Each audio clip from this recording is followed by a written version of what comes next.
দুর্নীতির উনাদের কলিজা কাঁপানোর দলিল আমাদের কাছে আছে। এই সংসদে উনাদের দুর্নীতির কথা আমরা জাতির সামনে তুলে ধরে সরকারের মুখোশ আমরা উন্মোচন করব। মাননীয় স্পিকার, আমার কাছে একটি বই আছে, মতিউর রহমান রিন্টুর লেখা আমার ফাঁসি চাই। আমি যদি এই বইটি এখানে পড়া শুরু করি, ওখানে বসে ওনারা বান্দরের মতো লাফালাফি করবেন। মজার বিষয়, ওয়াক আউট করতে পারবেন না।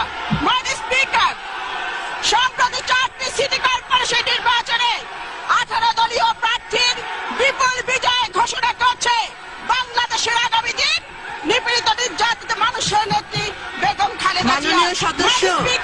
মাননীয় সদস্য, আমি আপনাকে 270 বিধি অনুসরণে বক্তব্য রাখার অনুরোধ জানাচ্ছি।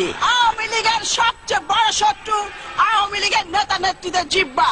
সংখ্যাগরিষ্ঠ মুসলমানের দেশ এই বাংলাদেশ। এটি বাংলাদেশের পার্লামেন্ট, এটি ভারতের পার্লামেন্ট নয়। গত 20 জুন একজন সংসদ সদস্য ফেন্সিডিলার ইয়াবা খেয়ে এখানে দাঁড়িয়ে আমাদের নেত্রীর পরিবার নিয়ে নিকৃষ্ট বক্তব্য রেখেছেন। এই বক্তব্য কুৎসিত, নোংরা, অন্ধকার জগৎ থেকে উঠে আসা নর্দমার কীটের পক্ষে সম্ভব। মাননীয় স্পিকার, এই অসত্য, নিকৃষ্ট, কুরুচিপূর্ণ, অমার্জিত বক্তব্যের জন্য তাকে জাতির কাছে ক্ষমা চাইতে হবে। মাননীয় স্পিকার, আমাদের নেত্রীর পরিবার নিয়ে এখানে নোংরা ইতিহাস পাঠ করা হয়েছে। আমি থুতু ছিটাই তার মুখে।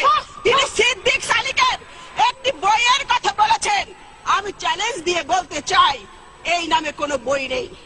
উনার স্বপ্ন দোষ আছে, উনি এটি স্বপ্নে দেখেছেন। মাননীয় স্পিকার, এই বইয়ের লেখক এবং প্রকাশক উনার নেত্রী এই সংসদে বসে যিনি এমপিদেরকে নোট পাঠান অশালীন ভাষায়। মাননীয় সদস্য, আপনি বাজেটের উপর বলুন।